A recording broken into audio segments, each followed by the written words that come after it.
Bom dia, meus amados irmãos. A graça e a paz do Senhor Jesus, sempre louvado seja o nome do Senhor. Bem, o mundo não é muito agradável para aqueles que, de fato, desejam novos céus e novas terras. Nós temos que, com muita paciência, perseverar. Mas por quê? Porque o pecado está no mundo e os homens agem em acordo com o pecado. E por isso que ele está assim. Muitas pessoas querem encontrar em Deus culpa porque o mundo está como está, mas na verdade é o homem fazendo aquilo que ele quer. Podemos ver uma expressão muito recente, o racionalismo, ele simplesmente disse para a religião, para especificamente o cristianismo, nós vivemos sozinhos, não precisamos de Deus.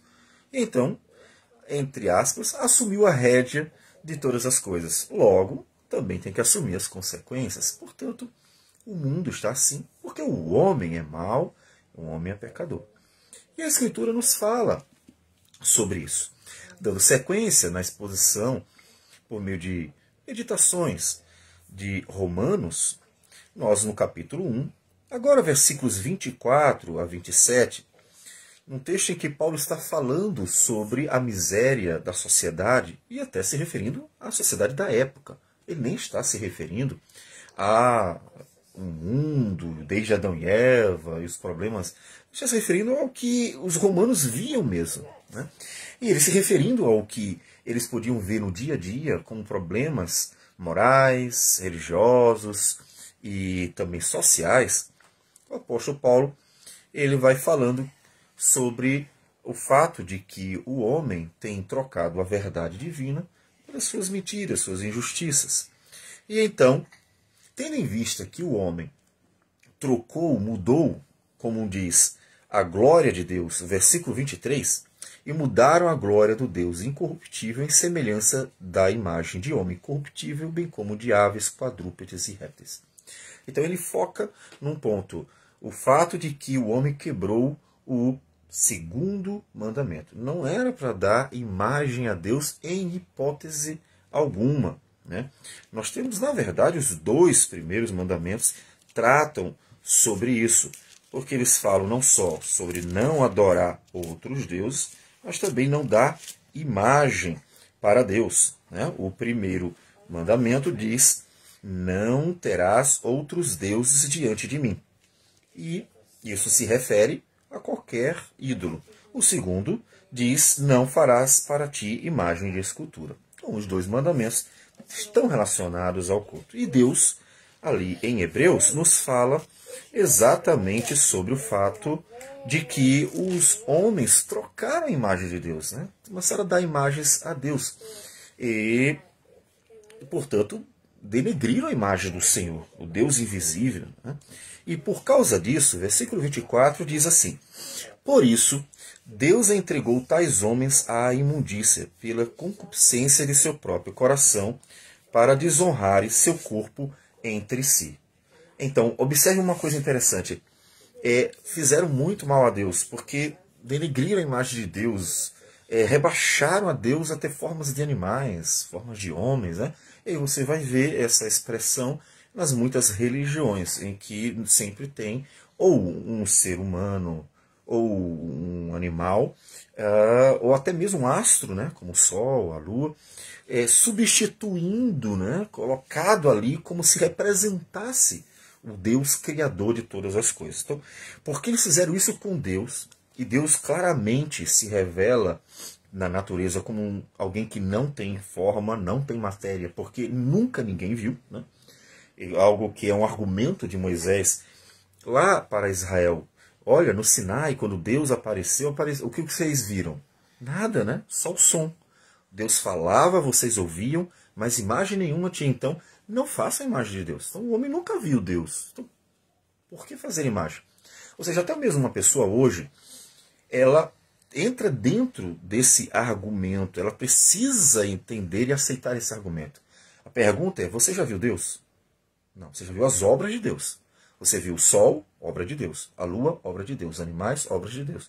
O homem, obra de Deus. Você já viu todas as obras de Deus? Já viu.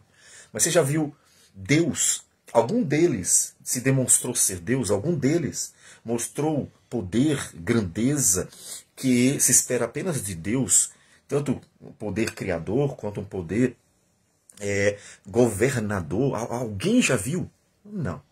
Então não dê imagens a Deus. Se você nunca viu Deus, não dê imagens a Deus, não dê formas a Deus. Portanto, é um argumento muito simples. Basta perguntar para qualquer pessoa no planeta. Pode ser um índio, pode ser um asiático, pode ser um brasileiro, pode ser qualquer pessoa de qualquer religião, um judeu, um muçulmano. Já viram Deus? Não. Então, não faça imagem de Deus. Ou seja, Deus não tem forma, Deus não tem matéria. Jesus diz, ele é espírito. Então, porque denegriram a imagem de Deus, o castigo de Deus, o juízo de Deus para os homens é bem interessante. É abandoná-los. Veja que no final, quando Jesus voltar, o juízo será lançá-los no lago de fogo, que, vamos dizer assim, é o inferno que eles vão sofrer para sempre. Então ali eles vão sofrer o castigo dos danos que serão feitos a eles, ou seja, o castigo ativo, né? Eles vão realmente sofrer porque Deus vai colocar no lugar de sofrimento. Mas esse juízo de Deus aqui, é interessante que ele não é isso. É claro que às vezes, como nós até falamos da última vez, nós vamos ver várias manifestações de castigo de Deus, juízo de Deus sobre uma geração, por meio de pragas, né? Por exemplo, o Apocalipse fala de uma série de eventos catastróficos, que seriam flagelos, as pragas, né, sobre a humanidade, como castigo dele. Né? Então, sim, as pragas do Egito, por exemplo, ou como esse que eu mencionei de Apocalipse. Então, Deus fala desse castigo. Mas, aqui, o castigo de Deus é simplesmente abandonar o homem. Ou seja, não precisa nem fazer nada. O próprio homem se destrói. Observe. Por isso, Deus entregou tais homens à imundícia. Deus entregou. Deus jamais conduzirá o homem ao pecado, porque Deus é completamente puro, completamente santo, completamente bom, completamente virtuoso. Deus não tem pecado algum. Deus jamais conduzirá o homem ao pecado, jamais. Mas Deus abandona. Deus diz assim, agora eu vou entregar vocês para vocês fazerem o que vocês querem. Ou seja, isso nos leva a uma dedução óbvia. Já que abandonar o homem é deixá-lo viver a miséria de seus próprios pecados, portanto, nós podemos dizer que nós só não vivemos na miséria do pecado porque Deus não abandonou. Ou seja, o poder viver uma vida digna, poder viver uma vida virtuosa, é graça de Deus. Logo, veja que a graça divina é muito mais ampla no dia a dia da humanidade. Nem me refiro apenas à igreja, me refiro à humanidade. Porque Deus sustenta para o homem não se destruir. Mas observe, no momento que Deus abandona, o homem segue seu rumo. E o rumo do homem é ladeira abaixo. É pecado, destruição, miséria, tudo que é mal. E Deus abandonou. Então diz assim, Deus abandona. Deus deixa. Observe que, como nós estamos falando, esse texto ele é muito específico para momentos, para algo que acontece numa geração, aconteceu na época. A degradação moral no Império Romano era terrível, ficou conhecido, inclusive. Alguns, como Calígula, por exemplo, né, foram horríveis, né, foram caras bastante promíscuos, e o Império viveu dias muito ruins na questão moral. Então, ele está falando de algo bem específico. Por quê? Como nós falamos, se o abandono fosse generalizado, o mundo já teria se perdido. Né? O mundo já teria se destruído. Né? Nós podemos dizer que Deus abandona, de alguma medida ele abandona. O quê? Grupos, gerações, de alguma forma. Porque quando Deus abandona, o homem faz o que lhe é próprio. Então veja que o homem precisa da graça divina o tempo inteiro ele precisa da graça divina. Quando ele abandona, o que acontece? Que o homem se entrega à imundícia pela concupiscência do seu próprio coração para desonrarem seu corpo entre si, pois eles mudaram a verdade de Deus em mentira, adorando e servindo a criatura em lugar do Criador. Veja o problema que é o coração aqui. Eles trocaram a verdade de Deus em mentira, adorando criaturas, né? Veja que não há beleza, e nem deveríamos dizer que há beleza alguma em qualquer expressão religiosa pagã, Por quê? Porque Deus diz que é uma afronta horrível adorar criaturas em lugar do Criador. Então, principalmente, a gente pode falar de religiões de tribais, religiões orientais, em que há muita evidência, né, das criaturas postas ali como seres divinos, sagrados, né? Então isso ele diz que é uma desonra absurda para Deus, né? E por causa disso Deus simplesmente entrega o homem para que o homem também ele se destrua. Ele simplesmente humilharam Deus com sua vã imaginação e Deus abandona, né? Adorando e servindo a criatura em lugar do Criador, o qual é bendito eternamente. Por causa disso, os entregou Deus a paixões infames, porque até as mulheres mudaram o modo natural de suas relações íntimas por outro, contrário à natureza. Semelhantemente, os homens também, deixando o contato natural da mulher, se inflamaram mutuamente em sua sensualidade, cometendo torpeza homens com homens e recebendo em si mesmo a merecida punição do seu erro. Veja que ele chama a prática homossexual de uma punição divina.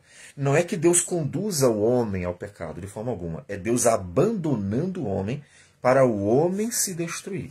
Então o homem se destrói. Então ele se torna uma humilhação em si mesmo, né? Por causa de uma prática que eles decidem sozinhos, né? Ninguém induz a decidirem isso aí, ou a praticarem. E aí, seja qual for o contexto, eles decidem entrar nesse tipo de vida, e isso é uma humilhação, é uma degradação. E o que acontece é que é Deus a tendo abandonado. Então, observe que a proliferação do mal, a proliferação de pecados de ordem sexual, que ele especificamente fala do homossexualismo mesmo, e toda essa sujeira que o homem vai vivendo é um juízo divino. Veja, ele abandonou e o homem sozinho se destruiu. Então, hoje, nós estamos vivendo isso em alta também. Isso foi muito forte nos dias de Roma, da Grécia também. Então, nós temos naquele período um juízo divino sobre essas civilizações que bastante vivenciaram, né, a miséria desse tipo de relação promíscua. Depois nós tivemos, por causa do cristianismo, um período que foi muito bom, porque o cristianismo conseguiu vencer esse mal e controlar bastante a sociedade, ali no período da Idade Média. Teve seus problemas, sempre vai ter algum tipo de problema, o homem ainda é pecador, mas houve um controle, houve uma redução do mal. E depois que o homem, né, obviamente, assumiu novamente o antropocentrismo, né, o homem se colocou de novo no centro do mundo, né, com o humanismo que vai ressurgir a partir da Renascença, né, a partir dali o mal volta a se proliferar, ou seja, Deus abandonou de novo. Percebe? Então o mal que nós estamos vendo hoje se proliferar é um abandono de Deus. Deus abandonou a sociedade para ela se destruir. Mas por quê? Por castigo divino, porque o homem trocou o Criador por uma criatura, né? E nesse momento nós podemos dizer que muito forte por ele mesmo, né? O homem se colocou no lugar de Deus. Então observe que Deus não conduz o homem ao mal ou conduz o homem ao pecado, mas o abandonar já leva ele a se destruir. E é interessante que até nisso eu diria que sempre que Deus traz um juízo na nossa história antes da volta de Jesus, um juízo que costuma ser ou local ou temporário, né? Um juízo que traz os homens ao sofrimento, podemos dizer que há ali também uma expressão de graça. Mas qual seria? É que aqueles que têm a oportunidade de se converter, esses podem ver, olha, você está vendo o que acontece quando Deus abandona um homem? Quando Deus abandona, a humanidade se destrói, a humanidade ela fica completamente alheia à realidade, à racionalidade, à moralidade, e ela se destrói. Deus nem faz nada, só abandonou, e ela se destrói. E isso é graça, porque todas as vezes que Deus castiga uma geração, Deus está dando a oportunidade da conversão. Por quê? Porque o juízo aqui, ele é um juízo temporário. Mas o juízo, no final, não tem volta. Não tem volta. Aqui, enquanto os homens estiverem se deparando com o castigo de Deus e tendo a oportunidade de ver nesse castigo uma exortação para voltar ao Senhor e então se converter de fato, de verdade e andar com o Senhor, pode se considerar agraciado por Deus. Até que um dia não vai ter mais chance. Então, olho para o juízo de Deus sobre os homens como uma manifestação de graças para outros, para aqueles que vão estar sensíveis, o coração quebrantado, para realmente considerar o que está acontecendo e dizer assim, não dá para viver assim. Está vendo que o negócio está um terror, está horrível o negócio, Deus abandonou, o homem está se destruindo, não dá para ser assim. E a pessoa então tem a chance de viver, né, em Cristo Jesus, se converter pelo próprio chamado de Deus, que eu diria natural, porque Deus está usando eventos bem naturais para exortar aqueles que são chamados a uma nova vida em Cristo Jesus. Então, portanto, você que está vendo a miséria desse mundo, que está vendo toda a maldade deste mundo, está vendo como o mundo está indo ladeira abaixo, cada vez pior, veja qual a resposta. Deus abandonou. Deus abandonou, por isso que o pecado está proliferando. E isso parece tender ao pior. E você que está observando isso, está tendo a chance de se converter. De ver como Deus é justo, é santo, como Deus não concorda e como Deus, sim, trará o juízo. E esse juízo tem momentâneo, é até mesmo uma expressão de graça para aqueles que estiverem atentos para a exortação divina, a fim de que se convertam ao Senhor Jesus. Então, para você, a oportunidade de olhar aos céus em Cristo Jesus e então poder viver uma nova vida por meio de sua graça salvadora. Vamos orar ao Senhor. Senhor Deus amado, bendito o teu nome. Agradecemos por tudo. Tudo é teu e nós te louvamos por isso. E agradecemos porque o Senhor é tão bom, que mostra o caminho aos pecadores. Obrigado por isso, Senhor Deus, por não nos abandonar. Deus, vemos, Senhor Deus, que em grande medida o mundo tem sido abandonado e a proliferação do pecado, Senhor Deus, só cresce. Que o Senhor nos ajude a ter paciência, perseverança e firmeza para estar sempre andando com Jesus, independente do que o mundo, Senhor Deus, vá escolher como caminho para si. Que o Senhor, ó Deus, receba a nossa gratidão por tudo e nos ajude a continuar pregando para que muitas outras vidas possam se converter por meio da tua palavra, que é o teu poder para a salvação. Tudo isso nós oramos em nome de Jesus. Amém, Senhor. Que Deus abençoe a todos e tenham um bom dia.